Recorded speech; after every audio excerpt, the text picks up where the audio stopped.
What's good, y'all? It's the Demouchet REACT, and we're back with another video. Who we got today, C? Today we're back with another American reaction. So excited about this video. If you're new to us and we new to you, make sure you scroll down, hit that subscribe button, and turn on the post notification bell. Because we're on the road to 200K. And we cannot get there without you guys, alright? Join the family. Without further ado, let's get into the video. Let's get it. Like with most Eurostat releases, no one really noticed. But earlier this year, Eurostat published data on the average working week across the EU for 2024. Hold up. Like with most Eurostat releases, accidentally moved to a 4-day week. We need overtime over here. If we don't get overtime, a big majority of people are not going to get that satisfying check.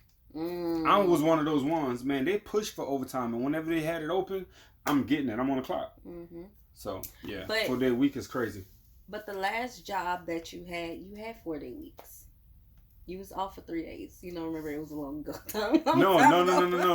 That actually felt good. You just worked the longer days. Yeah. The nights and everything was crazy, but at the same time, when that overtime hit, you still had to go get it. Yeah. So 4 days, I felt like that was a good transition from the 4 days to I liked it. Now you work 24/7. Thank you for the reminder. No day off, man. No one really noticed. But there was a pretty interesting number in there, 32.1. Which is apparently how many hours the average Dutch person works, by far the lowest in the EU, and essentially equivalent to a 4-day week. So in this video, we're going to explain how the Netherlands accidentally moved to a 4-day week, and why it looks like it's working pretty well. Well, I can tell you now, this is his intro. Yeah, I can tell you now, them being on a bike, I feel like that's accommodating to the time frame of, like 5 days a week. On weekends, so you have to ride your bike up there? Baby, it don't matter if they going to work or not. The people like their bikes. I know. See, I thought it was only me who like to joke about your bikes. That is a fact. But man, every day on the bike. Let's go. Have you ever wondered how much money TLDR makes each year? Or who's funding our journalism? Well, we think transparency is super important. So we answer both questions in our recent video. It's linked in the description. So the first thing to say is that this didn't happen suddenly. Rather, it's the culmination of a long-running trend that apparently started sometime in the mid-80s. Before then, the Dutch were about as likely as anyone else to work part-time, with about 6% of working men and 22% of working women in part-time employment. But by 1990, this figure had risen to 15% for men and 36% for women, and by Sweden and the UK, but well above the OECD average. So what happened in the 80s to provoke this shift? Well, broadly speaking, there were two factors at play. First, Dutch unions accepted a reduction in working hours for their membership to cope with the economic downturn that hit Europe in the 70s and early 80s. This wasn't the case in most other European countries, where, generally speaking, unions instead tried to protect as many full-time jobs as they could, even if that meant more redundancies. This was largely because the Dutch economy, and especially Dutch industry, had a particularly rough time in the 70s and early 80s. Quite a lot of this has to do with a phenomenon that's since become known as Dutch disease. In short, the Netherlands began producing and exporting lots of natural gas in the mid-70s, when energy prices were rising worldwide. While this was great news for anyone in the gas industry, it was bad news for anyone employed in basically any other industry.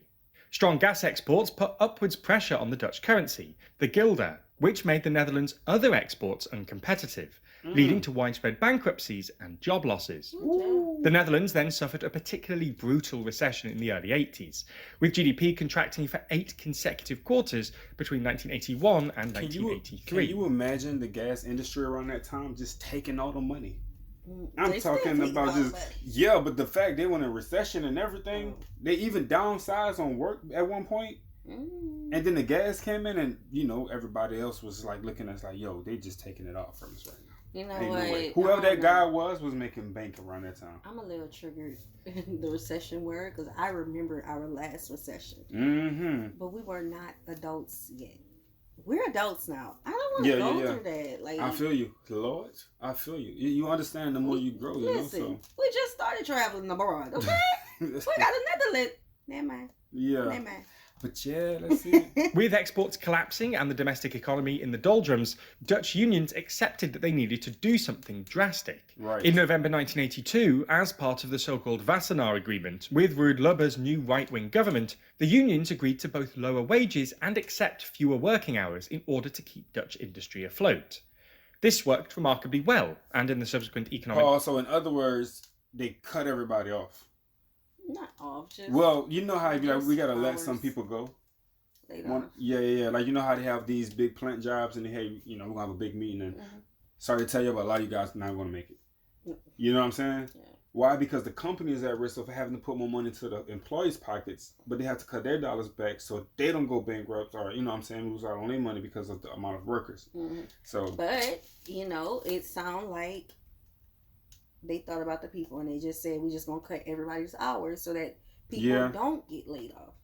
Now, I don't know if people still got laid off or not, but... Right, true. Boom, a lot of the new jobs created were part-time. The second factor was the entrance of women into the Dutch workforce. For a whole load of complicated cultural reasons, women moved into the workforce remarkably late in the Netherlands. But the rise of part-time jobs in the 80s acted as a sort of release valve, allowing women with children or other caring responsibilities to flood into the labour market. The transformation was pretty astonishing. In the 70s, the female labour participation rate in the Netherlands was less than 30%, the lowest in the OECD. But by the 90s, it had risen to over 50%, well above the OECD average. You get the idea. The Dutch shift to part-time work apparently began in the 80s, with both a supply-side element, in other words, a rise in part-time job creation after the unions accepted a reduction in working hours, and a demand-side element. In other words, there were lots of unemployed but well-educated Dutch women who were ready for part-time work. This seemed to work remarkably well. The Dutch economy boomed throughout the 80s and 90s, with strong GDP growth, low unemployment, and balanced budgets. It was at about this time that economists started talking about the Dutch 1.5 earner model to describe households where one partner worked full-time and the other worked part-time. A consensus quickly developed amongst the Dutch political class that this 1.5 earner model was working pretty well, not least because of its dramatic effect on overall employment. And in the 90s, a series of new laws were passed to make it easier for part-time workers. In 1993, a new law extended the minimum wage, which was previously restricted to those working at least 13 hours a week, to all part-time workers. And in 1994, another law obliged employers to include part-time employees in pension schemes. In 1996, the Dutch Parliament passed the Working Hours Act, which included a provision obligating employers to consider the care duties of employees, essentially making it easier for full-time employees to move to part-time work. And in 2000, they passed the Part-Time Employment Act as part of the Framework Work and Care Act, which gave employees the right to change their working hours. Finally, this was updated in 2016 by the Flexible Working Act, which gives employees the right to adjust not just their hours, but also when and where they work. Which gives employees the right to adjust not just their hours, but also when and where they work. This legislation turbocharged the pre-existing trend towards part-time employment. Okay, so it sounds like a lot of, laws and policies were passed for part-time workers. Right. Let us know, like, if part-time work is the norm, like more people have part-time jobs, or is it, just like everywhere else, full-time jobs is the primary source? Yeah. And is it livable? That would be something that we would like to know as well. Right, because not everyone have a relationship household. Some people are single, and it was making a mention that people in relationships, one would do full-time, one would do part-time. I like the fact that they was making it just so flexible. Yeah. Obviously, that they can start moving around and doing more with the part-time jobs at different other businesses. So they're helping out. More people got back to work. But, if it was a single person with one income in the household, then is it livable? Is it livable then? Right. Because the Netherlands is one of the places where the poverty rates is nowhere near ours. Exactly. Right? True. I would just like to know, what's the cost of living? Have we ever talked about the cost of living in the Netherlands? I don't know. We have to check it out. We could have. We could have did a long time ago. We did. Possibly. Which is why the Netherlands has had the highest incidence of part-time employment in the developed world for years now. For context, according to World Bank data, in 2023, over 60% of Dutch employees worked part-time, compared to an average of 31% in the OECD and 36% in the EU. Part-time work is still far more common with women, but Dutch men are also still more likely than any of their international peers to work part-time. This is the main reason that, on average, the Dutch work such short weeks, with the latest Eurostat data finding that the average Dutch work week comes in at just 32 hours, the lowest in the EU by quite some distance, and well below the EU average of 36 hours. Of course, this number is brought down by all the part-time workers. It doesn't mean, for instance, that everyone is working 4 8-hour days, but as part-time work has become ever more popular in the Netherlands, 4-day weeks have indeed become very common. Now, so how's this working out for them? Well, to be honest, it looks like it's going pretty great. Yeah. The Netherlands has a remarkably high employment rate. According to OECD data, 82% of working-age people in the Netherlands were in employment at the end of 2024, compared with 75% in the UK and 69% in France. Nor does this seem to have hurt the Dutch economy.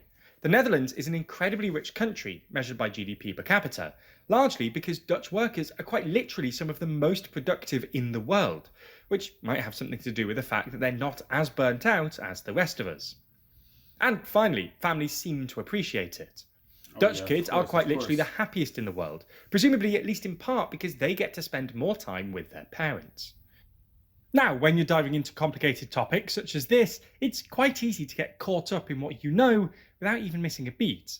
But what about the stories you don't see? We're going to stop right there, man. Make sure you guys go check him out. So he made a lot of good points. One of them was that the part-time that the Netherlands has started to introduce to the economy, basically, was the workforce. I feel like was a genius idea. Because I'm thinking, it's like, imagine one person who works full-time on the clock, non-stop. That's not no one else's shift. Basically, that's that person's shift. With part-time, you're splitting the day and having where other people can come in and pick up any other work. So now you got more people going in for work, which leaves more space for people to be, more, I guess you could say, financially straight. Yeah, I mean, they'll have flexible hours. Exactly. And we also know that the Netherlands is one of the places where they have the happiest people. So they at home with their children. Right. Their children is having fun at school. Facts. They having fun at work. They meeting for coffee.